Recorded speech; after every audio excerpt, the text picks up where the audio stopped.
Hi students, how are you? First of all, I would like to introduce myself. For those who are watching this video for the very first time, I'm Piyush Jindal. I'm a faculty of English language. I teach English for SSC and bank examinations.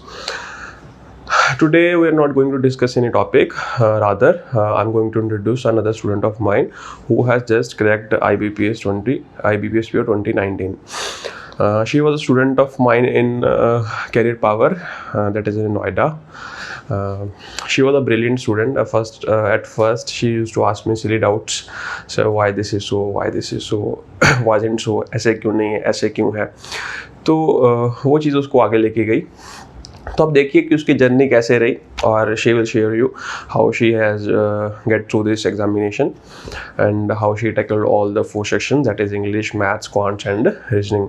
So I would like to introduce Mrs. Survi Rajput. So welcome. Hi everyone, my name is Survi Rajput. I have been selected in Allahabad Bank as a PO via examination of IBPS 2019-20. So today I am here to share my strategies with you all. So before sharing my strategies, I would like to say that you use them as a reference point only, because strategies vary from person to person as skill set and strengths and weaknesses varies. So it's better to have your own strategies that would fetch you good results. So let's begin about my strategy. And about my strategy, we'll talk for pre and main as a whole. And when we talk the written part as a whole of examination, so we have 4 sections, right? We have English, Quant, Reasoning and General Awareness. So we begin with English part. For English, I would like to tell you a small story that I joined offline coaching in 2018, where I met Piyush sir as my English teacher.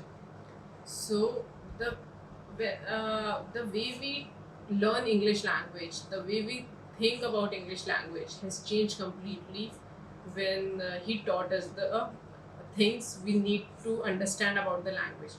Because he simply tells us that English is not a subject, it's a language. So when we shift our perspective from being a subject to a language, the way we think about the subject, the way we learn it, the way it feels, and everything changes. And it gives us a fabulous result, because हमें language सीखने में ज़्यादा मेहनत नहीं लगती as compared to when we learn a subject. Because subject में सब चीज़ें फिक्स्ड होती हैं, ये चीज़ ऐसे होती है, ये ऐसे होती है, and we need to do it that way only. But when we learn a language, it's a medium of communication, so we need to express ourselves. Okay, तो जब हम ये चीज़ें सीखते हैं कि हमें अपने आप को एक्सप्रेस करना है या ये कैसे यूज़ होगी, तो वो ईजी हो जाता है, प्रोसेस बहुत ईजी हो जाती है हमारा पर्सपेक्टिव चेंज होते के साथ ही. So what I did regarding the English language for my preparation, I simply followed whatever sir taught us, and whatever practice set he used to give us, and whatever doubts I used to have, I used to get it clarified from the sir only. So English मेरा smoothly इस तरीके से हो गया, मुझे ज़्यादा मेहनत की ज़रूरत नहीं लगी इसमें. नेक्स्ट हम चलते हैं क्वान्टिटेटिव एप्टीट्यूड. सो हम सबको पता है कि क्वांट में 8th स्टैंडर्ड तक का सिलेबस आता है, 8th स्टैंडर्ड तक के ही बेसिक कॉन्सेप्ट्स आते हैं मैथ्स के. And the eligibility criteria for the IBPS PO examination is graduation, we all know that. So जब हम ग्रेजुएट्स हैं, so we already know the concepts till 8th standard of mathematics. तो इसमें कुछ ज़्यादा टफ नहीं होता, और जब आप एग्ज़ाम देते हैं तो आपको ये भी फील होता है कि एग्ज़ाम क्वेश्चंस का लेवल भी हाई नहीं है, बहुत ज़्यादा टफ नहीं आते हैं क्वेश्चंस. बिकॉज जब हम प्री देखते हैं तो प्री में तो सारा का सारा होता ही स्पीड टेस्ट है, तो वहाँ तो टफ आने का सवाल ही नहीं उठता. And when we talk about mains, तो उसमें सिर्फ कॉन्सेप्ट यूज़ होते हैं, वो भी टफ नहीं होते हैं बहुत ज़्यादा, वो प्रैक्टिस किया हुआ है आपने अच्छे से, तो उसमें भी कॉन्सेप्ट्स अच्छे से अगर क्लियर है तो ईजीली सॉल्व हो जाते हैं क्वेश्चंस. सो क्वांट की प्रिपरेशन में मैंने इसी चीज़ का ध्यान रखा, that I completed my basic concepts first of all. Then I moved to the accuracy, that whatever questions I attempt, that should be 100% correct. I didn't pay attention on time at that point of time. Then I worked on the speed, the short tricks and other things I worked at that time when I worked on the speed, because pre clear करने के लिए speed चाहिए ही चाहिए. So I did it in this format only, and इसी से मेरी speed भी बढ़ गई, accuracy भी बढ़ी, and इसी से number of questions attempt होने भी बढ़ गए. उसके बाद हम आते हैं next section, that's reasoning. About reasoning, what I have done, I understood the subject, and when you start understanding reasoning, you understand that it's all about common sense only. इसमें कोई concept नहीं लगता, इसमें कोई rules नहीं लगते, ये सिर्फ एक common sense है. आप ये कहीं जाकर के किसी पिछड़े इलाके में जाकर के भी जो कभी स्कूल नहीं गए उन लोगों से पूछोगे, वो भी इन चीज़ों के आंसर्स दे देंगे, because it's all about common sense. So जब हम कॉमन सेंस से रिलेटेड काम करते हैं, इट्स नेसेसरी कि हम अपना ओपन माइंड रखें. जब हमारा माइंड ब्लॉक नहीं होगा, जब हम उससे न्यू वेज में सोच पाएंगे, तभी रीजनिंग में हमारी एक्यूरेसी बढ़ेगी. तो एक्यूरेसी बढ़ाने के लिए ओपन माइंडेड होना ज़रूरी है, न्यू वेज से क्वेश्चन को सॉल्व करना ज़रूरी है, इसमें कोई फिक्स्ड वे नहीं लग सकता. एंड उसके बाद में प्रिपरेशन और एग्जाम पॉइंट ऑफ व्यू से स्पीड ज़रूरी है, एंड फॉर स्पीड प्रैक्टिस ज़रूरी है. So at the end of the day चीज़ें प्रैक्टिस पर ही आके रुकती हैं. तो फॉर द रीजनिंग सबसे पहले ब्लॉक माइंड नहीं होना चाहिए, उसके बाद में आपको नए तरीके से सोचना आना चाहिए, एंड उसके बाद में इन चीज़ों को इम्प्लीमेंट करने के लिए आपकी स्पीड होनी चाहिए. तो स्पीड के लिए आपको प्रैक्टिस करना ज़रूरी है. इस फॉर्मेट में मैंने अपनी रीजनिंग की प्रिपरेशन करी, जिसमें मैंने पजल सेट को और सिटिंग अरेंजमेंट को ज़्यादा किया, और बाकी सेक्शन बाकी जितने भी टॉपिक्स हैं इसके, इनइक्वालिटी, सिलोगिज्म, ये सब मैंने थोड़ा थोड़ा रिवाइज किया टाइम टू टाइम. एंड इसके बाद हम जीए पे आते हैं, जनरल अवेयरनेस. जनरल अवेयरनेस अगर हम देखें आज के ट्रेंड में 6 to 9 मंथ्स तक का जनरल अवेयरनेस हमें आना चाहिए to get high score. Clear करने के लिए 3 महीने का भी चल जाएगा, लेकिन अगर आपको हाई स्कोर लाना है तो उसके लिए आपको 6 to 9 मंथ्स का जनरल अवेयरनेस अच्छे से आपका प्रिपेयर्ड होना चाहिए. And for preparing general awareness, अगर हम आज की डेट से IBPS PO 2020-21 का अगर हम टारगेट कर रहे हैं और हम देखें तो अभी हमारे पास सफिशिएंट टाइम है. तो अगर हम डेली बेसिस पे अपना जनरल अवेयरनेस प्रिपेयर करते हैं वाया सम कैप्सूल्स और वाया सम फ्री PDFs, जैसे आप काफ़ी सारे वेबसाइट्स हैं जिनसे आप रेफ़र कर सकते हैं, जैसे अफेयर्स क्लाउड, बैंकर्स अड्डा and olive board.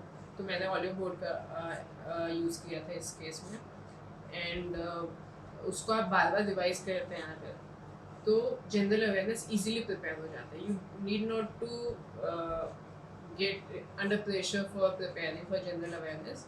Just revise it again and again with a sufficient time gap.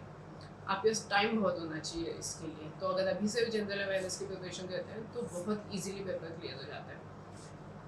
और हालांकि मेरे पास टाइम कम था, बट जितना ज़्यादा टाइम आप यूज़ करेंगे उतना ज़्यादा इजीली हो जाएगा जनरल अवेयरनेस प्रिपेयर. तो ये होगी चारों सेक्शंस की बात. इस तरीके से मैंने प्रिपेयर किया, और क्या करना चाहिए वो भी मैंने आपको बताया. नाउ ये सब चीज़ें सेगमेंट्स सेक्शन वाइज हैं. अब पेपर क्रैक करने के लिए जो सबसे इम्पॉर्टेंट चीज़ है, the key to crack the examination is mock test. Because mock test जो है हमें एक एनवायरनमेंट देता है that how we should attempt the examination. हम जब एग्ज़ाम अटेम्प्ट करेंगे कितने प्रेशर में होंगे, हमें क्वेश्चन आता होगा फिर भी नहीं होता होगा, तो हमें कैसे रिएक्ट करना है, हमें क्या करना है, कब करना है, वो सब चीज़ों के लिए मॉक टेस्ट. तो एग्ज़ाम क्रैक करने का जो की है, इतना सब प्रैक्टिस करने के बाद में वो सिर्फ मॉक टेस्ट. तो for mock test purposes I would like to say कि एक सेट टाइम इंटरवल के बाद आप मॉक पेपर दीजिए, जैसे कि 1-2 दिन के गैप के बाद या 3 दिन के गैप के बाद. इस तरीके से मॉक पेपर देना चाहिए. बहुत जल्दी देने का भी कोई फ़ायदा नहीं होता. It won't fetch you any result, because when you give mock paper again and again with a less time interval gap, with a very minimal time gap, so what happens is आप अपने weakness पे काम करने का time ही नहीं मिलता आपको.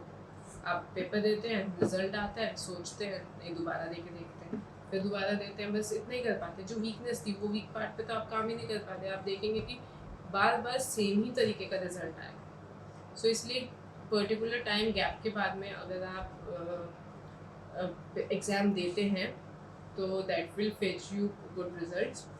And बीच का जो टाइम गैप मैं आपको बोल दूँ, जो टाइम ड्यूरेशन बीच में होगा, उसमें आपको वीकनेस पे काम करना है। सिर्फ उसी के क्वेश्चंस करो और बार बार उन्हीं टॉपिक्स को रिवाइज करो। अगली बार देखोगे आपका रिजल्ट ऑटोमेटिकली अच्छा हो जाएगा। So about this is all about strategy. And apart from it I would like to say कि it's more important to be consistent in the preparation rather than कि हम बस हो जाए जैसे तैसे। आराम से हो जाता है। जो एग्जामिनेशन कंडक्ट हो रहा है वो कैंडिडेट्स को सेलेक्ट करने के लिए हो रहा है, उनको एलिमिनेट करने के लिए या उनको इन्फीरियर फील कराने के लिए नहीं होता है।